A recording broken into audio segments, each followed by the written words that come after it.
Hello दोस्तों, स्वागत है आपका हमारे YouTube channel target exam only पर। टारगेट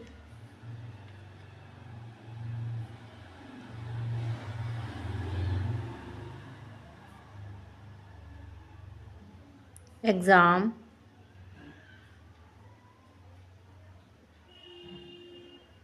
ओनली पर हैं आप अभी। और जैसा कि आप सभी जानते हैं, यहाँ पर हम यूपी डीएलएड जो आपका है वहाँ पर हम आपके लिए महामैराथन क्लासेस लेके आए हैं। और ये महामैराथन क्लासेस आपके लिए एकदम से फ्री प्रोवाइड कराई जा रही हैं। और हमारे इस टारगेट एग्ज़ाम ओनली पर आपको जो है आपकी डीएलएड से संबंधित सारी अपडेट मिलेगी और सारी आपको क्लासेस मिलेंगी और प्रैक्टिस सेट भी सब कुछ यहीं मिलने वाले हैं आपको, ठीक है।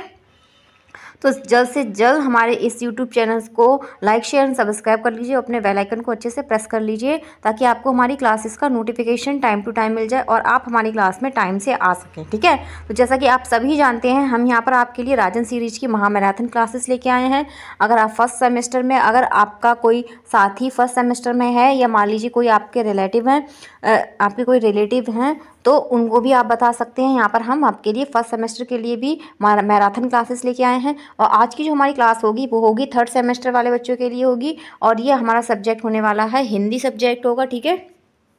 कौन सा सब्जेक्ट है? हिंदी सब्जेक्ट है हमारा। और हमारा ये सिस्टम प्रश्न पत्र है, ठीक है। और ये हमारी राजन सीरीज की महामैराथन क्लास है और ये आपके लिए मोस्ट इंपॉर्टेंट क्लास है क्योंकि यहाँ से आपको बहुत सारे क्वेश्चन आपको देखने को मिलने वाले हैं आपके पेपर में, ठीक है। तो अब आपके पेपर के लिए बहुत ज़्यादा समय नहीं बचा है, तो अब आप ज़्यादा से ज़्यादा प्रैक्टिस करेंगे तो वही आपके लिए अच्छा होगा, सही है। चलिए हम स्टार्ट करते हैं अपनी क्लास को। तो जल्द से जल्द कमेंट बॉक्स में कमेंट कीजिए कि हाँ आप सभी लोग आ चुके हैं, ठीक है। और मुझे कमेंट बॉक्स में बाद में कमेंट करके भी बताना कि आपका यहाँ पर क्या स्कोर रहा है और आपको कौन से क्वेश्चंस में प्रॉब्लम्स आई हैं, ठीक है।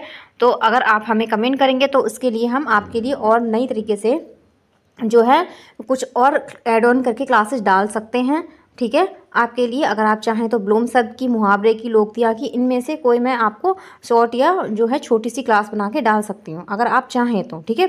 तो उसके लिए आपको मुझे पहले कमेंट करना पड़ेगा, ठीक है। चलिए हम अपनी क्लास स्टार्ट करते हैं टाइम वेस्ट ना करते हुए। तो देखेंगे आज हम करने वाले हैं अपने अति लघु उत्तरीय प्रश्न करेंगे, ठीक है।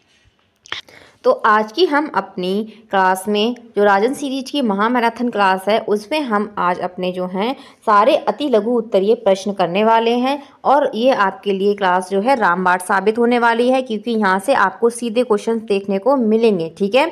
तो हम देखेंगे हमारा पहला क्वेश्चन यहाँ पर क्या दिया हुआ है। तो जल्द से जल्द हमारे साथ जो है कनेक्ट हो जाइए आप हमारी इस क्लास में, जल्द से जल्द कनेक्ट हो जाइए। तो पहला क्वेश्चन यहाँ पर क्या दिया है आपका कि कथा सम्राट के रूप में हिंदी में कौन विख्यात हैं। तो कथा सम्राट के रूप में कौन विख्यात हैं? जिनने बहुत सारी कथाएं दी हैं, ठीक है, वो कौन है? कथा सम्राट के रूप में हिंदी जगत में मुंशी प्रेमचंद, ठीक है। मुंशी प्रेमचंद जी क्या है? विख्यात हैं, ठीक है। अब यहाँ पर जो है मैं आपको यहाँ पर कुछ इसमें ऐड ऑन करने के लिए इनकी कुछ इंपॉर्टेंट रचनाएं भी बता दूंगी कि कौन कौन सी हैं। अब शायद वो आपके पेपर में आ जाएं, ठीक है। तो देखेंगे इनकी रचनाएं कौन कौन सी हैं। तो अब हम यहाँ पर जो हैं मुंशी प्रेमचंद जी की कुछ रचनाएं भी देख लेते हैं। इससे हमारे जो हैं, मान लीजिए अगर आपको रचना आती हैं तो वहाँ पर आप लिख सकते हैं। तो देखेंगे कौन कौन सी इनकी रचनाएं हैं। इसको मैं ज़रा ऊपर कर देती हूँ, ठीक है। तो रचनाएं,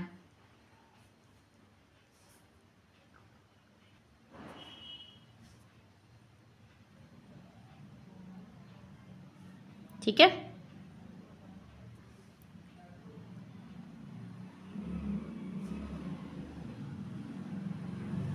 तो कौन कौन सी रचना है यहाँ पर? इनकी है गवन, गोदान। कौन सी है? गवन, ठीक है। और क्या है? गोदान है,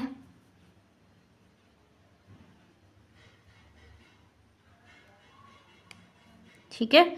और यहाँ पर क्या है? और इनकी रचनाएं और कौन कौन सी हैं आप लिख सकते हैं। रंगभूमि, क्या है? रंगभूमि, ठीक है। तो ये कृतियाँ किनकी हैं? ये मुंशी प्रेमचंद जी के द्वारा दी गई हैं, ठीक है। अगर इनसे आपको क्वेश्चन आता है तो आप कर सकते हैं। एक आपकी होगी हिंदी है, ठीक है। हिंदी इनकी रचना है ये, ठीक, इसको आप ध्यान रखें। तो गवन, गोदान, रंगभूमि, हिंदी और मैं बता रही हूँ आपको नमक का दरोगा, ठीक है, सप्त सरोज, कर्मभूमि, ये सारी किसकी हैं? मुंशी प्रेमचंद्र जी की हैं। इन्हें क्या कहा जाता है? कथा सम्राट के रूप में हिंदी जगत में विख्यात हैं। ठीक है, तो ये सम्राट कहे जाते हैं। आगे देखेंगे, अगले क्वेश्चन की तरफ चलेंगे।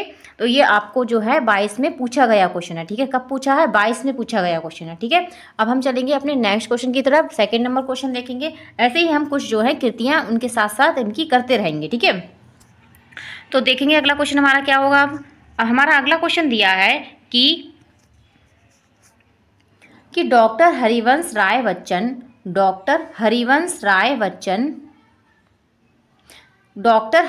राय बच्चन की आत्मकथा का नाम बताइए। तो ये इम्पॉर्टेंट है, क्या है ये? इसको आप इम्पॉर्टेंट टिक करिए, क्योंकि इससे आपको क्वेश्चन पूछा जाता है। तो ये क्या है इनकी कथा? तो डॉक्टर हरिवंश राय बच्चन की आत्मकथा का नाम है क्या भूलूं क्या याद करूं। क्या भूलूं क्या याद करूं, ये आपको याद होगा, हम जब 10th में या 9th में थे तब हमारा ये चैप्टर था। ठीक है, शायद 11th में होगा। तो जब हम इसको हमने पढ़ा है, क्या भूलूं क्या याद करूं। ठीक है, हरिवंश राय जी की जो आत्मकथा को। ठीक है, अब यहाँ से मैं आपको बता रही हूँ हरिवंश राय जी के जो कुछ आपसे कृतियाँ पूछी जा सकती हैं, तो वो कौन सी हैं। यहाँ पे आप इनकी रचनाएं लिखिए, इनकी रचनाएं लिखिए। ठीक है,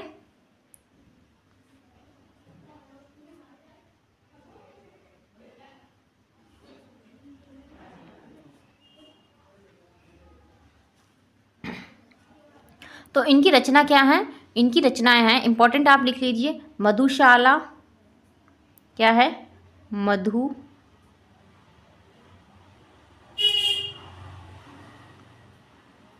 मधुशाला। ठीक है, क्या है? मधुशाला है। और एक आपसे और कोई पूछी जाती हैं, और जो है क्या भूलूं क्या याद करूं, एक तो आप याद होगी, एक होगी आपके नीड़ का निर्माण। किसका? नीड़ का निर्माण फिर। ठीक है, क्या है? नीड़ का निर्माण फिर। ठीक है, नीड़ का निर्माण फिर। एक और मैं बता रही हूँ आपको, यहाँ पर लिख लीजिए, जगह नहीं है यहाँ ऊपर लिख दे रही हूँ। ठीक है, एक और अब आपकी होगी कि बसेरे से दूर। क्या होगी इनकी? इनकी होगी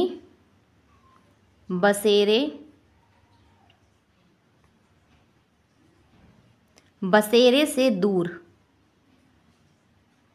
ठीक है, तो ये इनकी क्या होंगी? रचनाएं हो जाएंगी। ठीक है, तो कभी आपको आती हैं कि मधुशाला बताइए किसकी है, तो हरिवंश राय बच्चन जी की है। ठीक है, अगर इनकी आत्मकथा पूछी जाए तो क्या भूलूं क्या याद करूं। ठीक है, अगर पूछा जाए कि क्या भूलूं क्या याद करूं किसकी आत्मकथा है, तो वहाँ से यहाँ से भी एक क्वेश्चन बनेगा, तो किसकी होगी? हरिवंश राय बच्चन जी की होगी। ठीक है, तो हरिवंश राय बच्चन कौन है? पता ही होगा आपको कौन है, अमिताभ बच्चन जी के पापा जी हैं। ठीक है, आगे चलेंगे नेक्स्ट क्वेश्चन की तरफ। अगला क्वेश्चन देखेंगे, सेकंड नंबर। इसको आप नोट डाउन कर लीजिए या इसको आप स्क्रीनशॉट ले लीजिए। ठीक है, क्योंकि यहाँ से आपको क्वेश्चन जो है पूछे जा सकते हैं।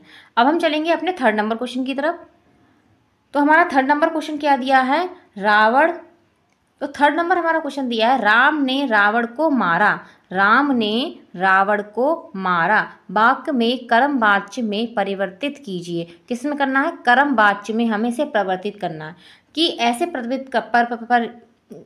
परिवर्तित करना है इसको हमें कि इसका अर्थ चेंज ना हो। ठीक है, तो रावण को राम ने मारा, रावण को राम ने मारा, तो क्या हो गया? कर्म वाच्य हो गया। ठीक है, क्या करा है? मारा है उसको, ये क्या हो गया? कर्म हो गया। ठीक है, किसने मारा? राम ने मारा। किसको मारा? रावण को मारा। ठीक है, तो दोनों से क्या है? यहाँ पर को लगा है, इसमें ने लगा है। ठीक है, तो इस तरीके से इसका अंतर है। आगे चलेंगे अगले क्वेश्चन की तरफ। चौथा नंबर क्वेश्चन दिया है कि आधी खोपड़ी मुहावरे का अर्थ लिखिए। तो आधी खोपड़ी मुहावरे का अर्थ क्या होता है? मूर्खतापूर्ण कार्य करना। क्या होता है? मूर्खतापूर्ण कार्य करना। ठीक है, ऐसे चलेंगे फिफ्थ नंबर क्वेश्चन की तरफ। फिफ्थ नंबर क्वेश्चन हमारा दिया है कि सुलेख किसे कहते हैं? सुलेख किसे कहते हैं? तो सुंदर लिखना क्या कहलाता है? सुलेख कहलाता है। ठीक है, कमेंट बॉक्स में कमेंट करिए श्रुतिलेख किसे कहते हैं। ठीक है, श्रुतिलेख।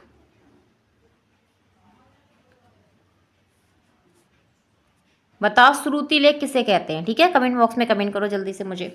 अब हम चलेंगे 6 नंबर क्वेश्चन की तरफ। 6 नंबर हमारा क्वेश्चन क्या दिया है? जो सबके उपयोग के लिए हो। क्या है? जो सबके उपयोग के लिए हो, वाक्य के लिए एक शब्द लिखिए। ठीक है, जो सबके लिए उपयोग के लिए हो, इसके लिए हमें वाक्य के लिए एक शब्द को लिखना है। तो राइट आंसर, तो यहाँ पर हमारा क्या होगा, सार्वजनिक। क्या होगा, सार्वजनिक। सार्वजनिक क्या होता है, सार्वजनिक जो है आपका होगा कि जो सबके लिए उपयोग होता है। ठीक है, सार्वजनिक, कोई भी कार्य, जैसे बहुत सारे लोग हैं वहाँ पर, तो सभी के लिए हम क्या कहेंगे, सार्वजनिक। ये सार्वजनिक स्थल है, ये सार्वजनिक जो है कोई मंडली है, इस तरीके से हम कह सकते हैं। अब 7 नंबर क्वेश्चन देखेंगे। 7 नंबर क्वेश्चन दिया है, नील कमल सी मुख प्रभा शरत सुधा से बांधा। ठीक है, नील कमल सी मुख प्रभा शरत सुधा से बांधा, शरत सुधा से बांध। पंक्ति में उपयुक्त अलंकार लिखिए। तो आपको अलंकार भी आने वाले हैं। ठीक है, आपको लोकोक्तियाँ, विलोम शब्द, पर्यायवाची, मुहावरे, ये सभी आपको थर्ड सेमेस्टर में पूछे जाते हैं। तो थर्ड सेमेस्टर को आप हल्के में ना लें, ये टफ है, क्योंकि थर्ड सेमेस्टर में जो है आपका सब कुछ एकदम से न्यू आपको मिलेगा। ठीक, और थोड़ा लेवल आपका बढ़ा हुआ होगा यहाँ पर, क्योंकि आप थर्ड सेमेस्टर में आ चुके हैं। सही है, तो यहाँ पर कौन सा होगा, उपमा अलंकार होगा। क्या होगा, उपमा अलंकार होगा यहाँ पर। ठीक है, हमारा अगर आपसे पूछा जाए उपमा अलंकार की पहचान बताइए क्या होती है, बताओ। तो आपसे पूछा जाएगा उपमा अलंकार क्या है, तो उपमा अलंकार में क्या होता है, जब वस्तु या प्राणी की, जहाँ पर क्या होता है, एक वस्तु या प्राणी की दूसरी वस्तु, जो प्रसिद्ध वस्तु होती है, उससे जो है वस्तु व प्राणी की क्या करी जाती है, उपमा की जाती है। ठीक है, वहाँ पर क्या होता है, उपमा अलंकार होता है। ठीक है, जैसे नील कमल सी मुख मुद्रा, तो कैसी मुख मुद्रा को बताया गया, नील कमल सी। ठीक है, कैसी, नील कमल सी। ठीक, तो इस तरीके से यहाँ पर ये बताया गया है। और भी बहुत सारे इसके उदाहरण होते हैं। ठीक है, जैसे आप मान लीजिए, हरिपद कोमल कमल से। कैसे, हरिपद कोमल कमल से, तो हरि के पद कैसे हैं, कोमल कमल की तरह हैं। ठीक है, किसकी तरह, कोमल कमल की तरह है। ठीक है, इस तरीके से होता है। ऐसे एक और मान लीजिए कि पीपर पात सरिस मन डोला, पीपर पात सरिस मन डोला, ये भी किसका उदाहरण होता है, उपमा अलंकार का होता है। ठीक है, और मुख बाल रवि समलाल होकर, मुख बाल रवि समलाल होकर ज्वाला सा बोधित हुए, ज्वाला सा बोधित हुआ। ठीक है, तो यहाँ पर भी क्या है, उपमा अलंकार है। ठीक है, इस तरीके से जो है उपमा अलंकार जो होते हैं। सही है, आगे चलेंगे अगले क्वेश्चन की तरफ। 8 नंबर क्वेश्चन देखेंगे। तो यहाँ पर जो है समझ गए होंगे आप उपमा अलंकार क्या होता है। अगला क्वेश्चन दिया है, आकाश का चांद हाथ आना। क्या है, आकाश का चांद हाथ आना। इस मुहावरे का अर्थ क्या है, ये आपको बताना है। तो असंभव कार्य संभव होना। क्या होगा, असंभव जो कार्य है उसको संभव कर देना, तो ये होगा, इसका अर्थ होगा। ठीक है, आगे देखेंगे अगले क्वेश्चन की। 9 नंबर दिया है।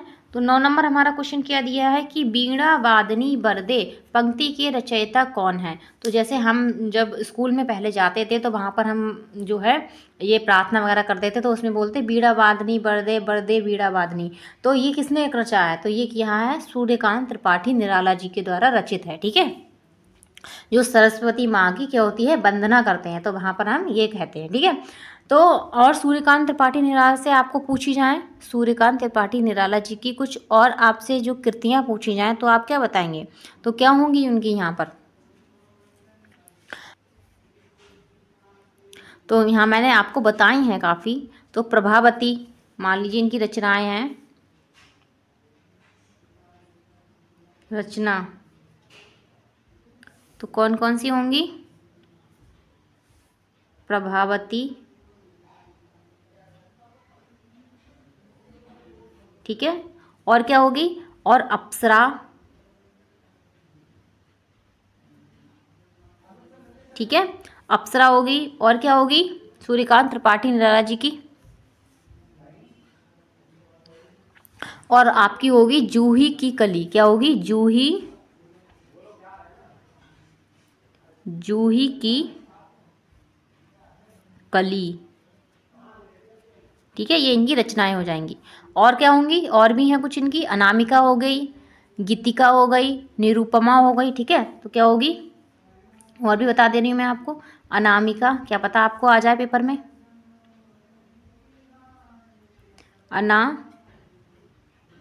अनामिका। ठीक है, और क्या होगी, अभी मैंने क्या बताया आपको, और गीतिका, गीतिका इम्पॉर्टेंट लगाइए, गीतिका को आप इम्पॉर्टेंट लगाइए, ठीक है, क्योंकि ये पूछी जा सकती है आपसे। तो गीतिका, निरुपमा, ये सारी किसकी हैं, सूर्यकांत त्रिपाठी निराला जी की हैं, ठीक है। और इन्होंने जो बीड़ा वादनी बरदे बरदे बीड़ा वादनी, जो सरस्वती माँ की हम वंदना करते हैं या उनके जो रूप का बखान करते हैं, तो वो इनके द्वारा ही रचित किया गया है, ठीक है। इन्हीं के द्वारा कहा मतलब रचाया गया है, उसी को हम क्या करते हैं, उसकी वंदना करते हैं, ठीक है। तो सूर्यकांत त्रिपाठी निराला जी के द्वारा। आगे चलेंगे, 10 नंबर क्वेश्चन देखेंगे। 10 नंबर क्वेश्चन दिया है, चतुर्दिक, चतुर्दिक अथवा चतुर्दिक और यथाविधि शब्द में प्रयुक्त समास के नाम बताइए। तो यहाँ पर बताना है आपको कि कौन सा समास है चतुर्दिक में और यथाविधि में। तो कौन सा समास है, द्विगु समास है यहाँ पर। तो चतुर्दिक शब्द में कौन सा है, द्विगु समास है, और यथाविधि में कौन सा है, अव्यय भाव समास है। कौन सा भाव है, अव्यय भाव समास है, ठीक है। अब आपसे पूछा जाए कि द्विगु समास किस में होता है, पूछा जाए कि द्विगु समास और अव्यय भाव समास की क्या पहचान होती है, तो बताइए क्या पहचान होती है। अगर आपने मेरी अति लघु वाली क्वेश्चन की जो मैंने महामैराथन क्लास कराई है उसको आपने देखा होगा तो आपको पता होगा, क्योंकि उसमें मैंने आपको कुछ चीज़ें जो हैं डिटेल में बताई हैं, ठीक है। वहाँ पर मैंने उनको एक्सप्लेन किया है कि जो द्विगु समास है वो कहाँ पे हम करते हैं, और अव्यय भाव समास होता है उसका प्रयोग हम कहाँ पर करते हैं, ठीक है। तो आपने की होगी तो आपको पता होगा, सही है। तो किस में करते हैं, द्विगु, जहाँ संख्यावाची होती है वो द्विगु होता है, ठीक है। और यहाँ पर यह यथाविधि है, तो ये कौन सा है, अव्यय भाव समास है। आगे चलेंगे 11 नंबर क्वेश्चन की तरफ। 11 नंबर क्वेश्चन दिया है, तो 11 नंबर क्वेश्चन है, 12 बाट होना, लोकोक्ति का अर्थ बताते हुए वाक्य का प्रयोग करिए, ठीक है। तो 12 बाट होना मतलब बंटवारा हो जाना। जैसे मान लीजिए आपके फैमिली में बंटवारा हो जाता है तो क्या कहते हैं, 12 बाट हो गया इस घर का, तो ठीक है।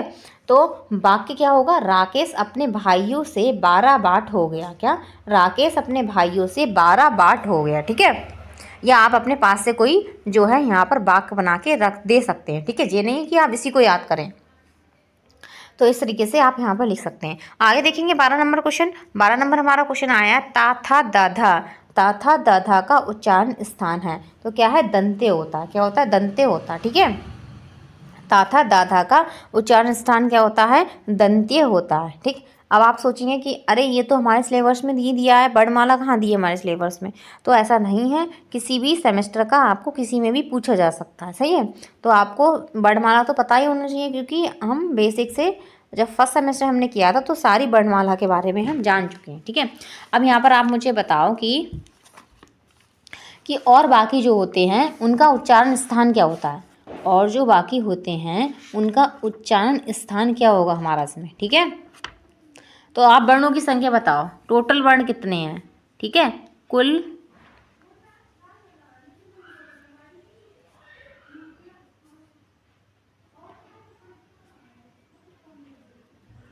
वर्ण कितने हैं, 53 हैं। 52 मत लगाना आप, ठीक है, ये नहीं होगा, ये राइट होगा, सही। आगे चलेंगे 13 नंबर क्वेश्चन की तरफ। 13 नंबर क्वेश्चन है, आग और हाथी का तत्सम रूप लिखिए। आग और हाथी का तत्सम रूप लिखिए। तो आग का क्या होगा, अग्नि होगा, हाथी का क्या होगा, गज होगा। तो आग का क्या होगा, तत्सम रूप अग्नि होगा, और हाथी का क्या होगा, गज होगा, ठीक है। क्या होगा, गज होगा। आगे चलते 14 नंबर क्वेश्चन की तरफ। 14 नंबर हमारा क्वेश्चन क्या दिया है, 14 नंबर क्वेश्चन दिया है कि उपकार के बदले किए जाने वाले उपकार को क्या कहते हैं। उपकार के बदले किए जाने वाले उपकार को क्या कहते हैं, तो उपकार के बदले किए जाने वाले उपकार को प्रत्योपकार कहते हैं। क्या कहते हैं, प्रत्योपकार कहते हैं, सही है। 15 नंबर क्वेश्चन देखेंगे। 15 नंबर क्वेश्चन दिया है, किस भाषा का स्वरूप अनिश्चित होता है। तो किस भाषा का स्वरूप अनिश्चित होता है, ठीक है। तो अनौपचारिक जो भाषा होती है उसका स्वरूप क्या होता है, अनिश्चित होता है, ठीक है। अनौपचारिक भाषा, क्योंकि इसको हम कहीं से भी सीख सकते हैं, कहीं चलते फिरते सीख सकते हैं इसको, ठीक है।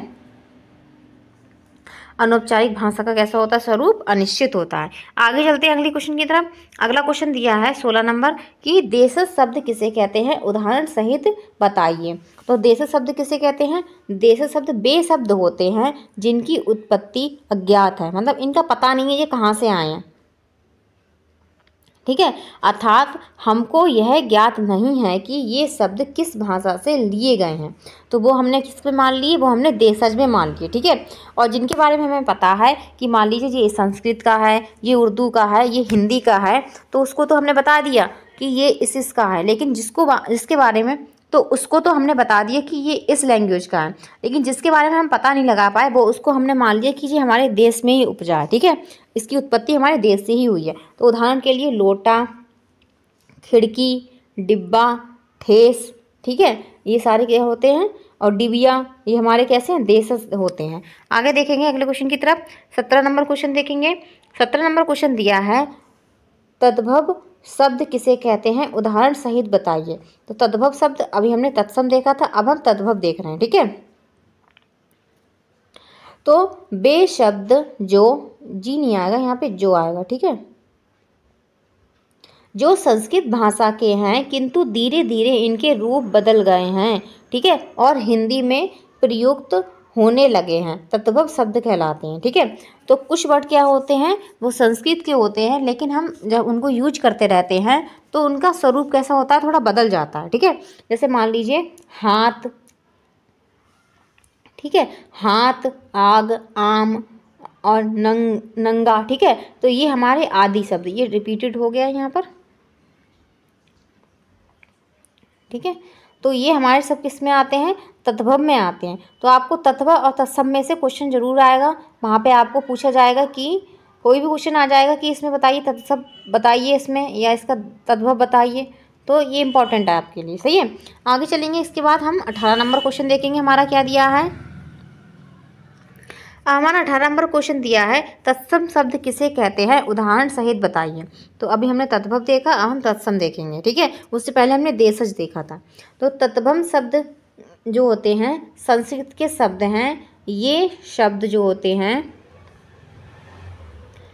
कैसे होते हैं, तत्सम शब्द संस्कृत के शब्द हैं और ये शब्द अपने मूल रूप में हिंदी में प्रयोग किए जाते हैं। किसमें, अपने मूल रूप में हिंदी में प्रयुक्त किए जाते हैं, ठीक है, क्या है, किए जाते हैं। उदाहरण के लिए हस्त, अग्नि, अम्र, ठीक है, आम्र के लिए क्या कहते हैं, हम आम कहते हैं, ये क्या होगा, तद्भव हो गया। और अग्नि का क्या होगा, आग हो जाएगा। हस्त का क्या होगा, हाथ हो जाएगा,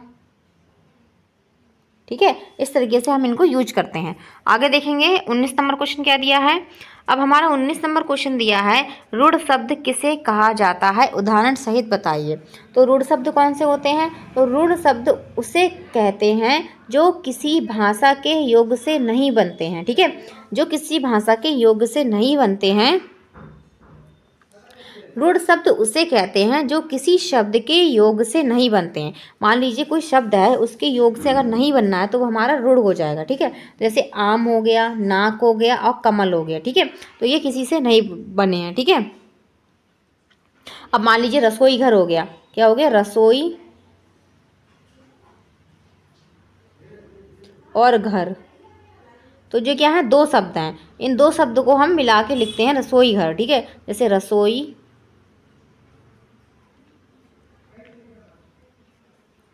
प्लस घर, ठीक है, रसोई घर, इस तरीके से होगा। आगे देखेंगे 20 नंबर क्वेश्चन देखेंगे क्या दिया है। 20 नंबर हमारा क्वेश्चन दिया है यौगिक शब्द किसे कहते हैं, उदाहरण सहित बताइए। तो जो शब्दों को योग से बनते हैं, जैसे कि इनके इससे ही पता चलता है कि यौगिक जो शब्दों के योग से बनते हैं वे यौगिक कहलाते हैं। जैसे विद्यालय, पुस्तकालय, छात्रावास, तो विश्वविद्यालय क्या है, विश्वविद्यालय, पुस्तकालय और छात्रावास, ठीक है। पुस्तक के लिए आवास पुस्तकालय, छात्र के लिए आवास छात्रावास और विश्वविद्यालय, ठीक है। तो ये दो शब्दों के योग से बना है। आगे चलेंगे 21 नंबर क्वेश्चन देखेंगे क्या दिया है। 21 नंबर हमारा क्वेश्चन, यहाँ पर हमारा 20 नंबर क्वेश्चन कंप्लीट होते हैं। 20 क्वेश्चन हम कंप्लीट कर चुके हैं। अब इसके बाद हम चलेंगे अपने 21 नंबर क्वेश्चन की तरफ, ठीक है। तो देखेंगे 21 नंबर क्वेश्चन क्या दिया है। 21 नंबर क्वेश्चन हमारा बहुत ही अच्छा दिया है, ठीक है। तो 21 नंबर हमारा क्वेश्चन है कि मुहावरे एवं लोकोक्तियों में अंतर बताइए। तो मुहावरे और लोकोक्तियों में अंतर पूछा गया है, तो ये इसको आप मोस्ट इम्पॉर्टेंट टिक करिए, ठीक है। ये आपको या तो आपको अति में आ जाएगा या आपको लघु उत्तरीय में पूछा जाएगा ये क्वेश्चन, ठीक है। तो देखेंगे क्या अंतर है इन दोनों में। एक तरफ आपका मुहावरे लिखा है, एक तरफ लोकोक्ति लिखे मैंने। तो लोकोक्ति को ही हम कहावत कहते हैं, ठीक है। तो पहला इसमें दिया है मुहावरे का स्वतंत्र प्रयोग नहीं होता है। मुहावरे जो होते हैं वो स्वतंत्र रूप से प्रयोग नहीं होते हैं, लेकिन जो लोकोक्तियाँ होती हैं तो लोकोक्तियों का स्वतंत्र प्रयोग होता है, ठीक है। ये इनका लोकोक्तियाँ और जो कहावत होती है हमारी, उनको हम स्वतंत्र रूप से प्रयोग करते हैं, लेकिन मुहावरे को हम स्वतंत्र रूप से प्रयोग नहीं करते हैं, ठीक है। सेकंड पॉइंट दिया है कि मुहावरा वाक्यांश है। मुहावरा क्या होता है, वाक्यांश होता है, लेकिन जो लोकोक्तियाँ होती हैं वो वाक्य होती हैं। क्या होती हैं, वाक्य होती हैं, ठीक है। अगला दिया है थर्ड पॉइंट की मुहावरे लाक्षणिक अर्थ देने के लिए प्रयुक्त होते हैं, ठीक है। किसके लिए, लाक्षणिक अर्थ देने के लिए प्रयुक्त होते हैं। लेकिन यहाँ पर जो लोकोक्ति होती है, लोकोक्ति का प्रयोग प्रायः अप्रस्तुत व्यंजन के लिए होता है, ठीक है। किसके लिए होता है, अप्रस्तुत व्यंजन के लिए होता है, ठीक है। आगे चलेंगे नेक्स्ट और देखेंगे। अगला और दिया है इसमें, तो अगला इसका पॉइंट दिया है कि तो अगला फोर्थ नंबर की दिया है कि मुहावरा फल से संबंध नहीं रखता है। मतलब मुहावरा क्या होता है, फल से संबंधित नहीं होता, लेकिन लोकोक्ति जो होती है वो फल से संबंधित होती है, ठीक है। तो इस तरीके से जो है हम इसके डिफरेंस को लिख सकते थे अगर हमारे पेपर में आएगा, क्योंकि अति में पूछा जाए तो आप केवल उसमें 4 ही पॉइंट लिखें, ज़्यादा ना लिखें, ठीक है। लेकिन आपको लघु में पूछा जाएगा तो यहाँ पर कम से कम आपको 10-12 पॉइंट लिखने पड़ेंगे, ठीक है। क्योंकि एक 1.5 पेज तो आपको भरना पड़ेगा इससे, सही। आगे चलेंगे 22 नंबर क्वेश्चन इसके बाद अब हम देखेंगे, ठीक है। क्या देखेंगे, 22 नंबर क्वेश्चन देखेंगे इसके बाद हम, ठीक। तो हमारा 22 नंबर क्वेश्चन क्या दिया है कि सरल वाक्य किसे कहते हैं, कि सरल वाक्य किसे कहा जाता है। तो जिन वाक्यों में केवल एक ही क्रिया होती है सरल वाक्य कहलाते हैं। उदाहरण से समझेंगे। मान लो रोहन पुस्तक लिखता है, क्या है, रोहन पुस्तक लिखता है। और अगला आपका होगा कि रोहित चाय बना रहा है, क्या है, रोहित चाय बना रहा है। ये दोनों सेंटेंस क्या है, अलग अलग हैं। तो यहाँ पर क्या है, ये सरल वाक्य है, ठीक है। तो यहाँ पर एक ही क्रिया हो रही है, इसके द्वारा पुस्तक पढ़ने लिखने की क्रिया हो रही है, और यहाँ पर चाय बनाने की क्रिया हो रही है, ठीक है। आगे चलते हैं अगले क्वेश्चन की तरफ। अगला क्वेश्चन हमारा दिया है कि संयुक्त वाक्य किसे कहते हैं। संयुक्त वाक्य किसे कहते हैं, स्पष्ट करें। तो वह वाक्य जिनमें 2 अथवा 2 से अधिक उपवाक्य होते हैं। क्या होते हैं, 2 अथवा 2 से अधिक उपवाक्य होते हैं, और ये उपवाक्य किसी संयोजक जैसे मान लीजिए और, आदि, लेकिन, किंतु, परंतु, ठीक है, द्वारा जुड़े होते हैं, उन्हें संयुक्त वाक्य कहते हैं, ठीक है। जैसे मान लीजिए मोहन को घर जाना चाहिए किंतु वह नहीं गया। तो किंतु, ठीक है, इसकी पहचान होती है संयुक्त वर्ड की। किंतु, परंतु, लेकिन, आदि और या, ठीक है, क्योंकि, ये सारे क्या होते हैं, हमारे संयुक्त वाक्य को जोड़ने वाले होते हैं, कनेक्ट करने वाले होते हैं, सही। तो इस तरीके से ये संयुक्त वाक्य है। आगे चलेंगे अगले क्वेश्चन की तरफ। अगला क्वेश्चन हमारा दिया है कि अनौपचारिक शिक्षा का केंद्र है। तो अनौपचारिक शिक्षा क्या होती है, घर पर होती है। जो हम घर पर लेते हैं शिक्षा, वो हमारी क्या होती है, अनौपचारिक शिक्षा होती है, जिसका ना समय होता है, ना कोई स्थान होता है, ना हमारा पाठ्यक्रम होता है, कुछ भी नहीं होता उसमें, ठीक है। हम चलते फिरते अपने घर में सबसे बोलते चालते हम इस भाषा को सीख लेते हैं, इस शिक्षा को ग्रहण कर लेते हैं, ठीक है। आगे देखेंगे 25 नंबर क्वेश्चन। 25 नंबर हमारा क्वेश्चन दिया है कि स्वतंत्र लेखन से होने वाले लाभ बताइए। तो स्वतंत्र लेखन से होने वाले लाभ पूछे गए हैं। तो स्वतंत्र लेखन से होने वाले लाभ इस प्रकार हैं। पहला दिया है कि स्वतंत्र लेखन से रचनाकार के अभिव्यक्ति के कौशल का विकास होता है। क्या? रचनाकार के अभिव्यक्ति के कौशल का क्या होता है? विकास होता है। ठीक है। अगला दिया है कि स्वतंत्र लेखन से रचनाकार में कल्पनात्मक शक्ति का विकास होता है। क्या होता है? कल्पनात्मक शक्ति का विकास होता है। इसके बाद दिया है स्वतंत्र लेखन से रचनात्मक लेखन का बौद्धिक विकास होता है। क्या होता है? बौद्धिक विकास होता है। ठीक है। अगला इसके बाद पॉइंट दिया है कि स्वतंत्र लेखन से रचनाकार लेखक के कार्य की क्षमता तथा प्रवीणता अधिक आती है। क्या होती है? इसकी कार्य करने में दक्षता और प्रवीणता अधिक आती है। ठीक है। तो दक्षता और प्रवीणता में भी क्या होता है? विकास होता है। ठीक है। ये भी क्या होती है? अच्छे से इसको ये भी डेवलप होती है। ठीक है। आगे चलेंगे अगले क्वेश्चन की तरफ। तो ये भी क्या होती है? हमारी जो है अच्छी हो जाती है। ये इससे क्या होता है? स्वतंत्र लेखन के ये लाभ होते हैं। ठीक है। तो एक हो गया अभिव्यक्ति के कौशल का विकास हो जाए, कल्पनात्मक शक्ति का विकास होगा और लेखन का बौद्धिक विकास होगा। ठीक है। और दक्षता एवं प्रवीणता भी होगी। ठीक है। अगले क्वेश्चन की तरफ चलेंगे। अगला क्वेश्चन है 26 नंबर है कि प्रा और सु उपसर्ग लगाकर दो शब्द लिखिए। प्रा और सु लगाकर लिखना है, 2018 में पूछा गया है। तो प्रा से क्या होगा? प्रा प्लस पौत्र, तो प्रपौत्र। ठीक है। और एक होगा प्रा प्लस नयन, तो प्रणयन। ठीक है। प्रणयन, तो इस तरीके से होगा। तो ना का अड़ा हो गया यहाँ पर।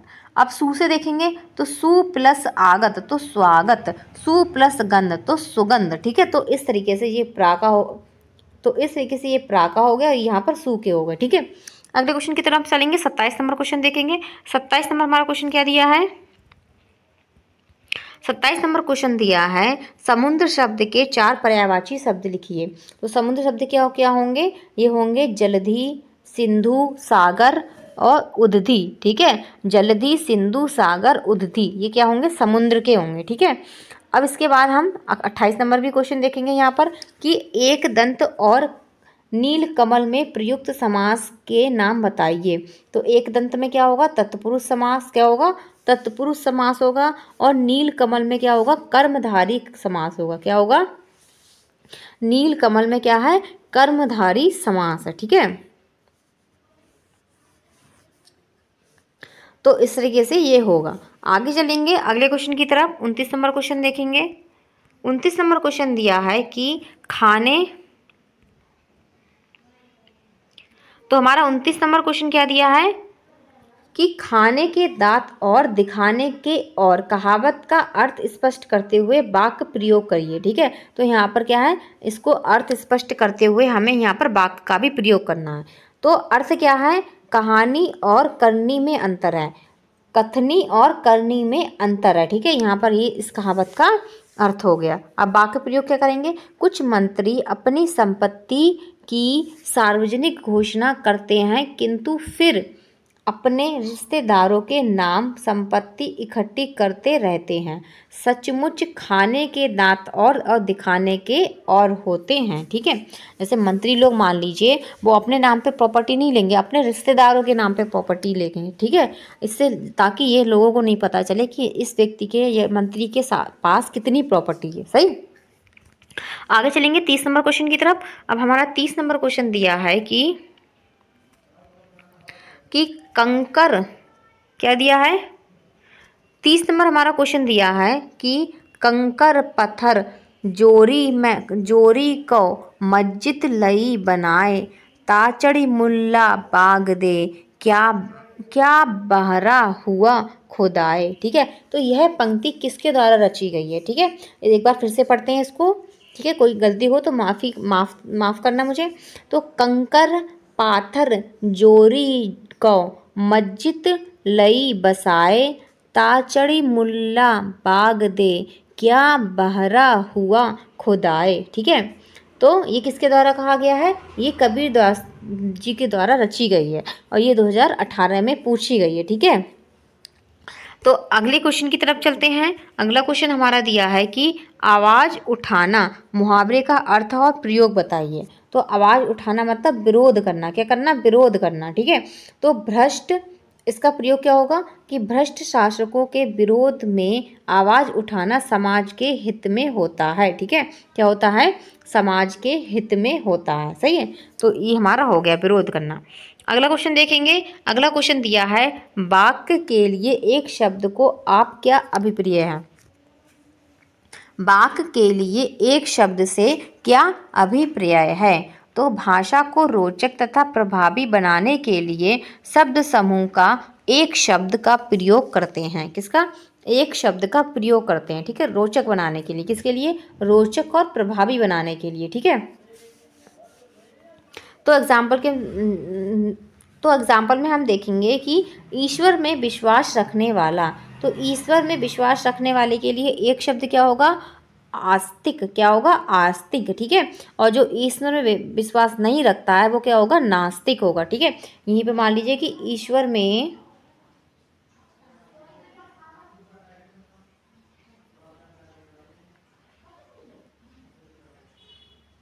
विश्वास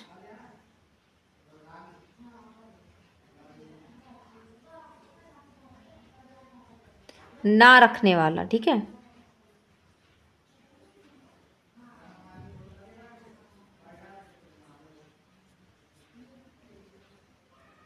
तो क्या होगा,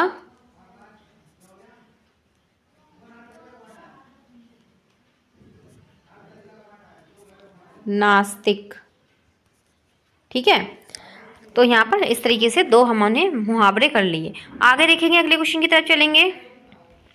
अगला क्वेश्चन हमारा जो दिया है वो दिया है क्रिया के कितने रूप होते हैं। क्रिया के कितने रूप होते हैं, तो कितने होते हैं, 8 होते हैं। ठीक है, अगला क्वेश्चन दिया है समास किसे कहते हैं। तो दो शब्दों के बीच विभक्ति को हटाकर एक शब्द रूप कर देना ही समास कहलाता है। ठीक है, तो दो शब्दों को हटाकर दो शब्दों के बीच विभक्ति को हटाकर एक शब्द रूप कर देना ही क्या कहलाता है, समास कहलाता है। ठीक है, अब आपसे पूछा जाए कि समास कितने प्रकार के होते हैं। क्या पूछा जाए कि समास जो होते हैं उनके प्रकार कितने होते हैं। ठीक है, तो कौन कौन से होंगे, तत्पुरुष समास हो गया। ठीक है, और क्या होगा, तत्पुरुष समास, द्वंद्व समास, द्विगु समास, और कौन कौन से होंगे।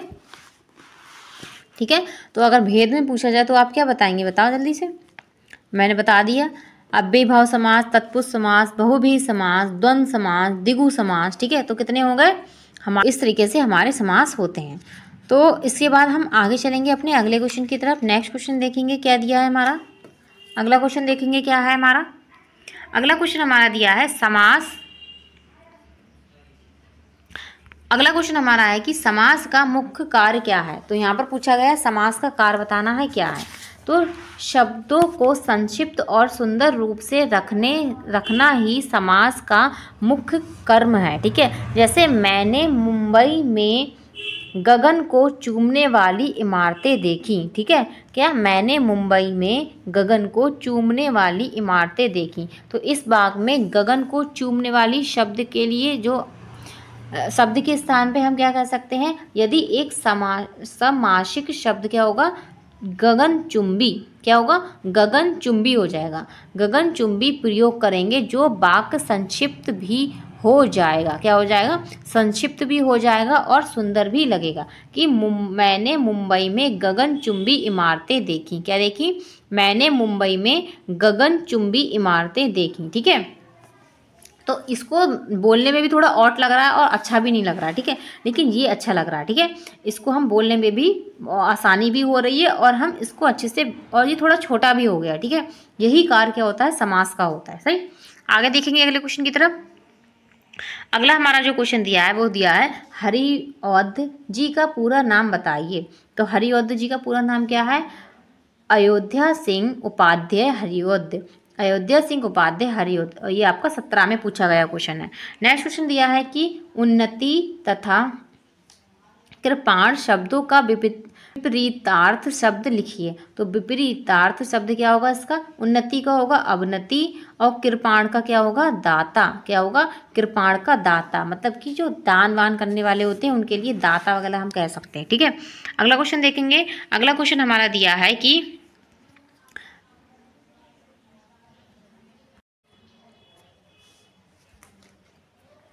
तो अब हम चलेंगे अपने अगले क्वेश्चन की तरफ। ठीक है, देखेंगे अगला क्वेश्चन क्या दिया है। अगला क्वेश्चन हमारा दिया है कि सावन तथा किसान का तत्सम रूप लिखिए। सावन तथा किसान का तत्सम रूप लिखिए। तो सावन का क्या होगा, श्रवण होगा, और किसान का क्या होगा, कृषक होगा। क्या होगा, कृषक होगा। ये क्या हो गया, तत्सम रूप हो गया। ठीक है, आगे चलेंगे। अगला क्वेश्चन दिया है कि आंसू जो काव्य है, आंसू काव्य है। आंसू क्या है, एक काव्य है, और ये किसके द्वारा रचित है, ये जयशंकर प्रसाद जी के द्वारा रचित है। किसके द्वारा, जयशंकर प्रसाद जी के द्वारा रचित है काव्य है। ठीक है, आंसू।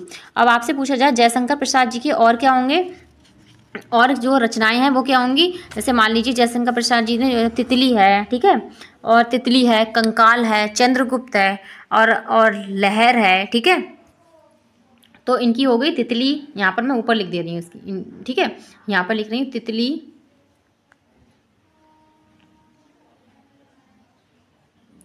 तितली, कंकाल, ठीक है, कंकाल हो गई, चंद्रगुप्त हो गई, चंद्रगुप्त, अजात शत्रु, स्कंदगुप्त, ये ध्रुव स्वामिनी, ये सारी किसकी हैं, जयशंकर प्रसाद जी की हैं। ठीक है, और एक हो जाएगी आंधी। क्या हो जाएगी, आंधी। ठीक है, मैं आपको इंपॉर्टेंट लिख रही हूँ जो पूछी जा सकती हैं। और कामयानी, ठीक है, ये बहुत इंपॉर्टेंट है, इसको आप मोस्ट इंपॉर्टेंट टिक कीजिए। ठीक है, कामयानी। ठीक, तो ये इनकी हैं, ये जयशंकर प्रसाद जी के द्वारा लिखी हुई रचनाएं हैं। ठीक है, सारी। तो यहाँ से आपको काफ़ी क्वेश्चन जो हैं कवर हो जाएंगे। अगले क्वेश्चन की तरफ चलेंगे। अगला क्वेश्चन 40 नंबर देखेंगे। अब 40 नंबर क्वेश्चन दिया है कि आकाश से तारे तोड़ लेना। आकाश से तारे तोड़ लेना मुहावरे का अर्थ बताइए और वाक्य बताइए। ठीक है, तो आकाश से तारे तोड़ लेना, असंभव कार्य करना। क्या करना, असंभव कार्य करना। जैसे मान लीजिए कोई आपसे कह रहा है, अरे मैं तुम्हारे लिए तो आकाश से तारे तोड़ के ले आऊँगा। ठीक है, अगर आपसे कोई कह रहा है कि तुम सब छोड़ो, मैं तो तुम्हारे लिए आकाश से तारे तोड़ के ले आऊँगा, तो वो क्या क्या कह रहा है, असंभव कार्य के लिए कह रहा है, जो हो ही नहीं सकता उसके लिए आपसे कह रहा है। ठीक है, तो इसके लिए वाक्य हम क्या बनाएंगे, भारत के क्रिकेट टीम के लिए पाकिस्तान से मैच जीत लेना मानी। भारत को क्रिकेट टीम के लिए पाकिस्तान से मैच जीत लेना मानो क्या है, आकाश से तारे तोड़ लेना जैसा है। ठीक है, लेकिन यहाँ पर ये मुहावरा गलत हो जाएगा। अभी ही हमने पाकिस्तान से जो है मैच को जीता है, और यहाँ पर पाकिस्तान हारी है। हम यहाँ पर ये कह सकते हैं कि पाकिस्तान जो है, पाकिस्तान को जो भारतीय क्रिकेट है उनसे मैच को जीत लेना असंभव कार्य है, उसके लिए असंभव कार्य, हमारे लिए असंभव कार्य नहीं होगा ये। ठीक है, तो इस तरीके से हम कह सकते थे, तो लेकिन यहाँ पर ये राइट नहीं होगा। ठीक है,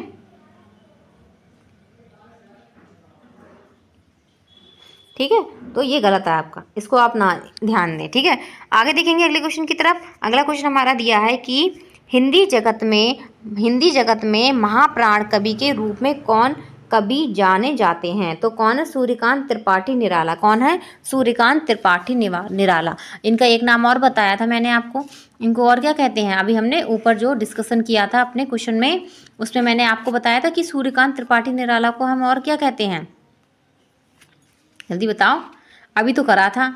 इन्हें यहाँ पर महाप्राण कह रहे हैं, और हमने अभी पढ़ा था इनके लिए और क्या बात कही गई थी,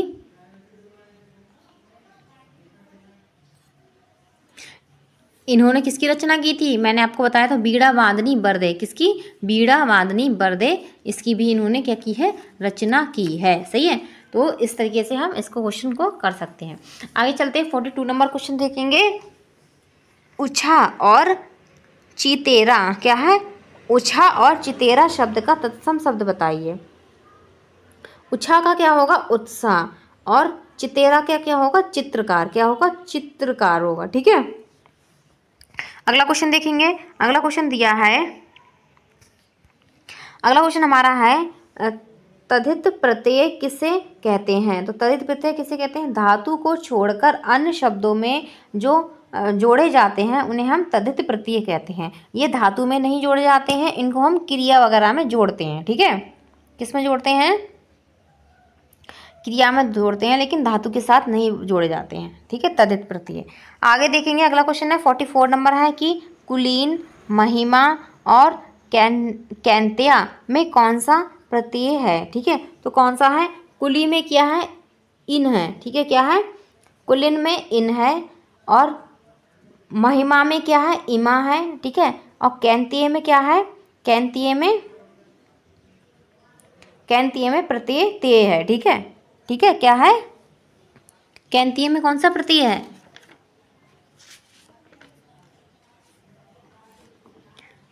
कैंतीय में ए प्रत्यय है, ठीक है, क्या है, ये, तो कैंतीय में ए प्रत्यय है। तो आगे चलेंगे अगले क्वेश्चन की तरफ। अगला क्वेश्चन हमारा दिया है कि कोकिला और कूप शब्द में तद्भव शब्द लिखिए। तो कोकिला और कूप का तद्भव पूछा गया है। तो कोकिला का क्या होगा, कोयल होगा, और कूप का क्या होगा, कूप का होगा कुआं, क्या होगा, कुआं होगा। कूप माने क्या होता था, पहले के ज़माने में लोग कूप बोलते थे, लेकिन अब क्या कहते हैं, कुआं कहते हैं, ठीक है, कुआं कहते हैं, सही। आगे चलेंगे, अगला क्वेश्चन दिया है हमारा कि आहा कितना सुंदर दृश्य है, आहा कितना सुंदर दृश्य है, इसमें कौन सा चिन्ह लगा है, क्या है, इसमें कौन सा चिन्ह लगा है, तो कौन सा लगा है, विस्मयदी बोधक लगा है, कौन सा लगा है, विस्मयदी बोधक लगा है, जो इस तरीके से लगा है, ये वाला चिन्ह, ठीक है, ये वाला चिन्ह। आगे को देखें, अब हम चलेंगे 47 नंबर क्वेश्चन की तरफ। हमारा 47 नंबर क्वेश्चन क्या दिया है, 47 नंबर हमारा क्वेश्चन दिया है कि लोकोक्ति किसे कहते हैं। तो लोकोक्ति किसे कहते हैं, कहावत या लोकोक्ति के पीछे कोई लोक कथा या घटना होती है जिससे निकली बात लोगों की जुबान, जिससे निकली बात लोगों की जुबान पर इतनी निकलती है कि वह लोकती बन जाती है, ठीक है, कि इस तरीके से वो निकलती है कि वह लोकती बन जाती है। आप चलेंगे अगले क्वेश्चन की तरफ। 48 नंबर क्वेश्चन हमारा दिया है कि उपसर्ग किसे कहते हैं। तो उपसर्ग वह शब्दांश है जो किसी शब्द से पूर्व जुड़कर उसके अर्थ में विशिष्टता उत्पन्न कर देता है या उसे बदल देता है, क्या कर देता है, विशिष्टता उत्पन्न करेगा या उसको बदल देगा, ठीक है। तो एग्जाम्पल में देखेंगे, हार में क्या है, उपसर्ग, हार में प्र उपसर्ग लगा के क्या हो जाएगा, प्रहार बन जाएगा, ठीक है। आगे चलेंगे, 49 नंबर क्वेश्चन देखेंगे। 49 नंबर हमारा क्वेश्चन दिया है कि अध उपसर्ग लगाकर 5 शब्द लिखिए, क्या है, अध उपसर्ग लगाकर 5 शब्द लिखने हैं। तो इस तरीके से आपको उपसर्ग जो है बनाने को दिए जाएंगे। तो हो जाएगा अधपका, अधकच्चा, अधमरा, अधखिला और अधजला, ठीक है, ये 5 शब्द बन जाते हैं। अगर आपको कुछ और आते हैं तो आप अपने पास से बना सकते हैं। इसके बाद 50 नंबर क्वेश्चन दिया है, हिंदी में प्रयुक्त उपसर्ग किन शब्दों से जुड़े हैं। तो हिंदी में प्रयुक्त उपसर्ग जो होते हैं वो किन शब्दों से जुड़ते हैं। तो हिंदी में प्रयुक्त उपसर्ग तद्भव, देशज शब्दों से जुड़ते हैं। किससे जुड़ते हैं, तद्भव और देशज शब्दों से जुड़ते हैं। आगे चलेंगे, 51 नंबर क्वेश्चन देखेंगे। 51 नंबर हमारा क्वेश्चन दिया है, अधिष्ठता तथा निरोग में कौन सा उपसर्ग है। तो अधिष्ठता और निरोग में कौन सा उपसर्ग है, अधि मतलब अधिष्ठता में अधि उपसर्ग है और निरोग में निर उपसर्ग है, ठीक है, कौन सा, निर उपसर्ग है, ठीक है। ऐसे अगला 52 नंबर क्वेश्चन है कि अल किस भाषा का उपसर्ग है। अल किस भाषा का उपसर्ग है। तो अल कौन सी भाषा का है, अल अरबी भाषा का उपसर्ग है, ठीक है। अब 53 नंबर क्वेश्चन देखेंगे। 53 नंबर हमारा क्वेश्चन दिया है कि जो शब्दांश शब्द के पहले लगता है उसे क्या कहते हैं। जो शब्दांश शब्द के पहले लगते हैं उन्हें क्या कहते हैं। तो जो शब्दांश शब्द से पहले लगते हैं उन्हें उपसर्ग कहते हैं, ठीक है, क्या कहते हैं, उपसर्ग कहते हैं, सही है। अब हम चलेंगे अपने 55 नंबर क्वेश्चन की तरफ चलेंगे, क्या है। तो 55 नंबर हमारा क्वेश्चन क्या दिया है, 55 नंबर हमारा क्वेश्चन दिया है कि हिंदी में समास के कितने प्रकार हैं। तो हिंदी में समास के कितने प्रकार हैं, 6 प्रकार हैं, ठीक है, कितने प्रकार हैं, 6 हैं। और वो कौन कौन से हैं, चलिए यहाँ पर हम एक बार रिवाइज कर लेते हैं। पहला कौन सा होगा, अव्ययीभाव समास,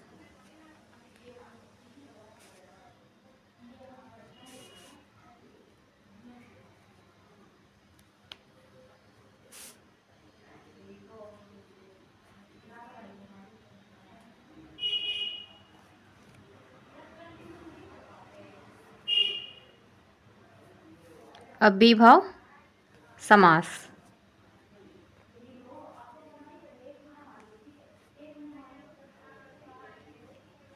ठीक है, सेकंड क्या होगा?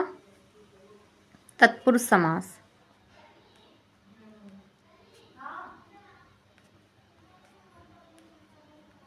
तत्पुरुष समास। इसके बाद क्या है? कर्मधारय समास। कौन सा होगा?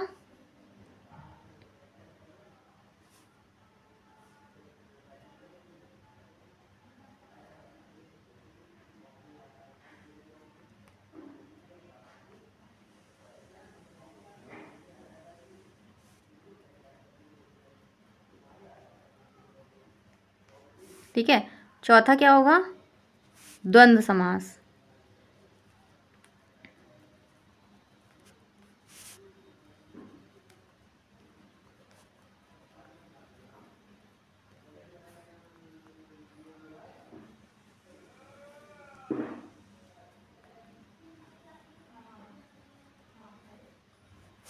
फिफ्थ क्या होगा? फिफ्थ होगा द्विगु समास।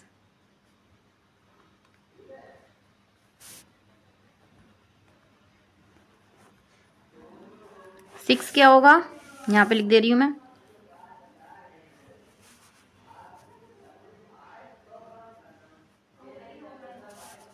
बहुव्रीहि समास।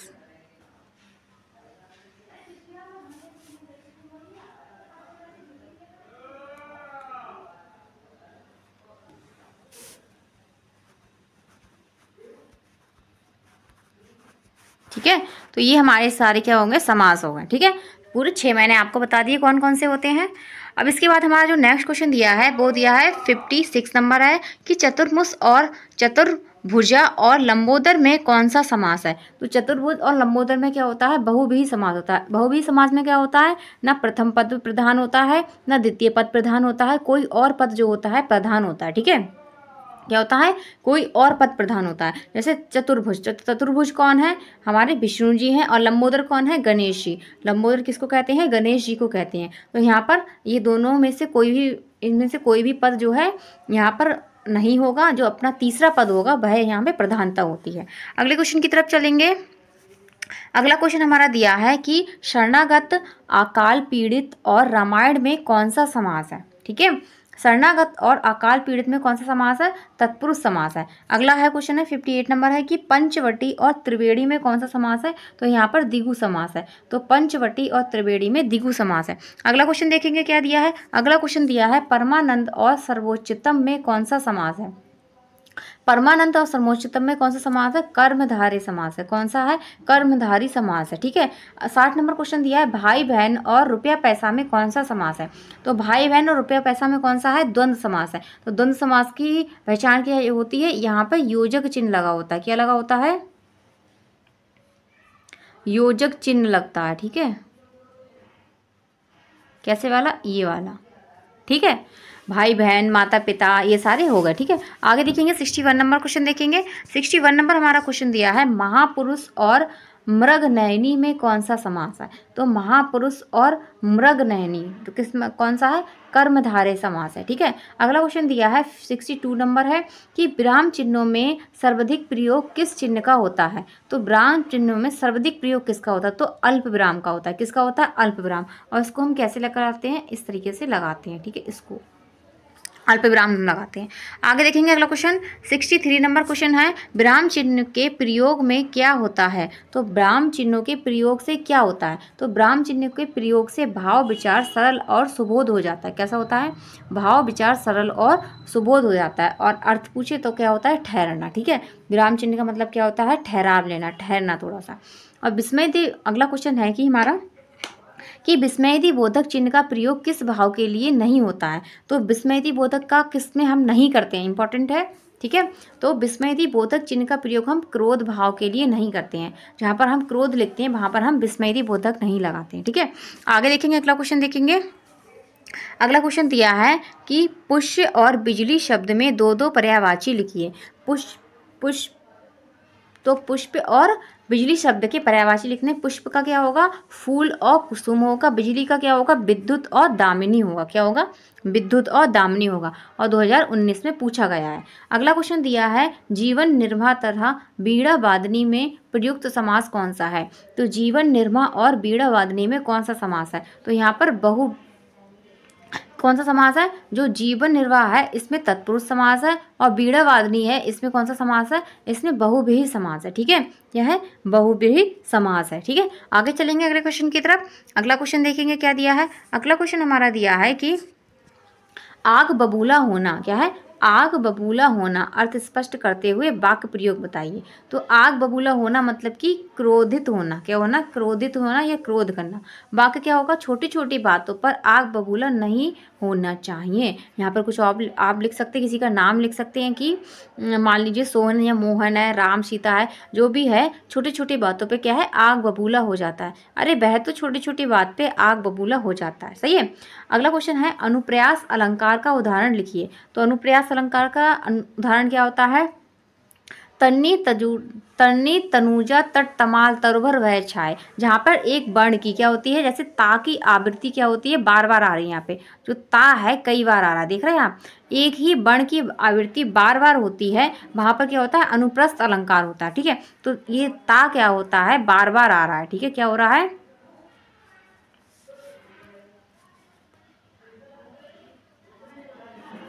ठीक है, बार बार आ रहा है। आगे देखेंगे, अगला क्वेश्चन देखेंगे, 69 नंबर क्वेश्चन है कि उप तथा प्रति उपसर्ग लगाकर दो दो शब्द लिखिए। तो उप लगा के उपकार और उपभेद हो जाएगा, प्रति लगा के प्रतिपक्ष और प्रत्येक हो जाएगा। क्या हो जाएगा, प्रतिपक्ष और प्रत्येक हो जाएगा। अब हम चलेंगे अपने 70 नंबर क्वेश्चन की तरफ। अगला हमारा क्वेश्चन क्या दिया है, अगला हमारा 70 नंबर क्वेश्चन है कि प्रकृति के सुकुमार कवि किसे कहा जाता है। तो प्रकृति के सुकुमार कवि, ये तो सबको आपको पता होगा, क्योंकि ये हम बहुत टाइम से पढ़ते आ रहे हैं। जब हम 10th 12th में होते हैं तब से ही हमें पता चल जाता है कि प्रकृति के सुकुमार कवि कौन कहे जाते हैं। तो सुमित्रानंद पंत जी को कहा जाता है। तो किसको कहा जाता है, सुमित्रानंदन पंत जी को कहा जाता है। ठीक है, अब यहाँ पर मुझे आपको कमेंट बॉक्स में कमेंट करके बताना है कि सुमित्रानंदन पंत की एक रचना बतानी है। ठीक है, इनकी एक रचना के बारे में आपको मुझे बताना है। ठीक है, कौन सी है इनकी रचना। सही है, तो यहाँ पर जो है हमारी क्लास को हम कंप्लीट करते हैं। तो आज की क्लास आपको कैसी लगी है मुझे कमेंट बॉक्स में कमेंट करना ना भूलें। और हमारे YouTube channel target exam only, किसको आप इसको याद रखा करें कि टारगेट